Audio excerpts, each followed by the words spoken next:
हर रात जब शहर की लाइट्स बंद होती है तो एक ऐसा रास्ता खुलता है जहाँ जीपीएस भी काम नहीं करता। और ये वो हाईवे है जहाँ पर लोग जाते तो हैं पर वापस उधर से कोई नहीं आता। और इस रास्ते की कीमत सिर्फ पैसा नहीं होता, इस रास्ते की कीमत एक जिस्म, एक जान होती है। तो ये कहानी है कॉलेज के तीन दोस्तों की, रोहन, प्रिया और विमल। ये रात के 2 बजे हाईवे पर कार ड्राइव कर रहे थे।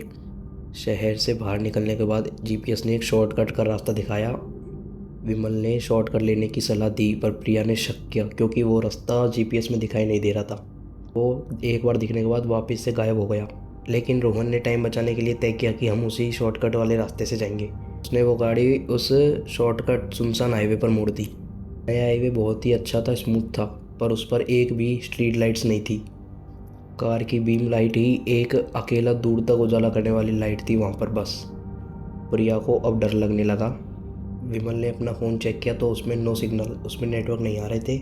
और रोड के आजू बाजू में धीरे धीरे कोहरा जमने लगा और उनको ऐसा लग रहा था कि उनकी गाड़ी के पीछे कोई दूसरी गाड़ी कर रही है। पर जब रोहन ने रियर व्यू में देखा तो पीछे कोई नहीं था, सिर्फ गहरा काला कोहरा था।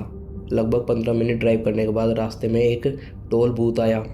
वो टोल बूथ बहुत ही पुराना था। उस टोल बूथ की लाइट्स जली हुई थी, लेकिन वो बूथ बिल्कुल ही सुनसान था और उस पर एक भी मशीन नहीं थी। रोहन ने उस टोल बूथ के पास जाकर गाड़ी रोकी। उसने सोचा कि ये शायद ऑटोमेटिक टोल है। विंडो नीचे की और उन्होंने आजू बाजू में देखा कि वहाँ पर कोई मशीन है या नहीं है कार्ड दिखाने के लिए, टोल पे करने के लिए। तभी अंदर से एक आवाज़ आई, वो रास्ता खरीदना पड़ेगा।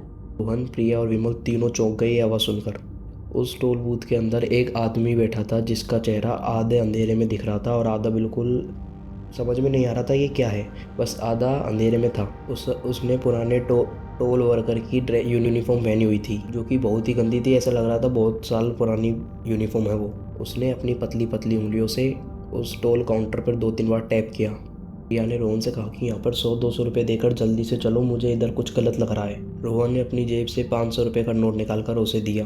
फिर अंदर से आवाज़ आई, टोल पर पैसा नहीं चलेगा, आज रात की कीमत कुछ और ही है। आज रात तुम तीनों में से किसी एक को अपनी जान देनी पड़ेगी। ये सुनकर विमल हंसने लगा, उसको लगा कि ये कोई प्रैंक है।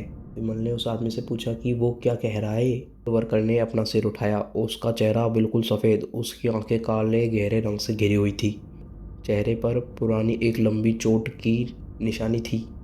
वर्कर ने कोई रिएक्शन नहीं दिया। उसने अब और गहरी आवाज़ में कहा, आज रात की कीमत कुछ और है। आज रात पैसों से काम नहीं चलेगा। आज की रात एक जान देनी ही पड़ेगी। इस रास्ते पर हमेशा एक जान की कीमत रही है।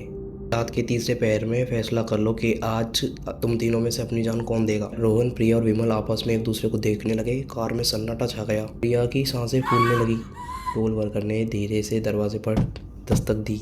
रोहन ने गुस्से में और डर में आकर एक्सीलेटर दबाया। उसने सोचा कि वह बैरियर तोड़कर वहां से भाग निकलेगा, लेकिन कार का इंजन सिर्फ एक आवाज़ करके बंद हो गया। वो कार स्टार्ट ही नहीं हो रही थी। विमल ने कार का दरवाज़ा खोलने की कोशिश की पर कार के दरवाजे भी नहीं खुल रहे थे। सेंट्रल लॉकिंग बटन भी खराब हो चुका था। टोल वर्कर अब बूथ से बाहर आ चुका था। वो धीरे धीरे कार की तरफ चलने लगा। उसके चलने का तरीका कुछ अलग ही था। वो चल रहा था तो ऐसा लग ही नहीं रहता वो अपने कदमों से चल रहा है। ऐसा लग रहा था कि वो रोड पर अपने आप को घसीट रहा है। प्रिया ने कांच के बाहर पीछे देखा, शीशे में से पीछे देखा तो उधर से जहाँ से वो आए थे वो रास्ता पूरी तरह गायब हो गया था। उधर सिर्फ घने पेड़ और कोहरा दिख रहा था। जहाँ रास्ता होना चाहिए था वहाँ गहरा कोहरा था और कुछ नहीं था बस। टोल वर्कर अब कार के ड्राइवर की साइड वाली विंडो पर खड़ा हुआ था। उसका चेहरा बिल्कुल अलग सा, शांत सा ऐसा दिख रहा था उस टाइम पर। और उसके हाथ की उंगलियां बिल्कुल पतली और लंबी लंबी थी। टोल वर्कर ने विंडो पर जोर से आवाज़ लगाई और वो आवाज़ इतनी तेज थी कि तीनों के कानों में दर्द होने लगा। उसने कहा समय खत्म, अब सिर्फ एक ही रास्ता है। विमल ने अपनी आंखों में आंसुओं के साथ रोहन को देखा। प्रिया रोते हुए अपने मुंह पर हाथ लगाए बैठी थी। अचानक से वहां पर कार के रेडियो में से स्टैटिक आवाज़ आई, जबकि कार का रेडियो बंद था। और उस आवाज़ में क्या सुनाई दिया, उसमें जोर जोर से चीखने की आवाज़ आ रही थी, जैसे कोई दर्द से चिल्ला रहा हो, बिल्कुल दर्द भरी आवाज़। टोल वर्कर की आंखें चमकने लगी। प्रिया ने रोते हुए बड़ी मुश्किल से अपने बैग में से दादी का दिया हुआ लॉकेट निकाला। वो लॉकेट को टोल वर्कर की ओर फेंकना चाह रही थी पर उसके हाथ बहुत ज़्यादा कांप रहे थे। टोल वर्कर ने उस कांच पर अपनी पतली पतली उंगलियों से लिखा, बॉडी या फ्लैश।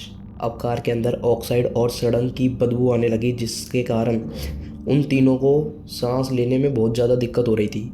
टोल वर्कर ने ज़ोर से चीखा और वो चीखने की आवाज़ इतनी तेज़ थी कि उस कार के शीशे कांपने लगे, दर-दर वाइब्रेट होने लगे। टोल वर्कर ने गुस्से में कहा, अब तुम्हारा वक्त खत्म। विमल की सीट बेल्ट ऑटोमेटिक। विमल कुछ समझ पाता उससे पहले ही उसके गले पर एक काली रस्सी आई और वो काली रस्सी ने उसका गला एकदम से भींच लिया और वो छटपटाने लगा। रोहन और प्रिया विमल को डरते हुए चिल्लाते हुए छुड़ाने की कोशिश कर रहे थे। कार का दरवाज़ा एकदम से झटके से खुला और टोल वर्कर ने उस विमल को झटके से बाहर खींच लिया। विमल की आखिरी चीख उस काले घने कोहरे में खो गई। रोहन और प्रिया डर के मारे अपनी आंखें बंद कर चुके थे। उन्होंने अपनी आंखें खोली तो टोल वर्कर वहाँ पर नहीं था, विमल भी वहाँ पर नहीं था। और फिर रोहन ने कांपते हुए वापस की घुमाई, पर इस बार कार स्टार्ट हो गई थी। कार की लाइट टोल गेट पर पड़ी, जो बैरियर रहते वो खुल चुके थे। रोहन ने कार को पूरी स्पीड में दौड़ाया। प्रिया हिचकियों के साथ रोई जा रही थी बार बार। जब वो सूरज की रोशनी में हाईवे पर पहुंचे तो उसकी सीट पर मट्टी और खून का एक गहरा धब्बा दिखाई दिया।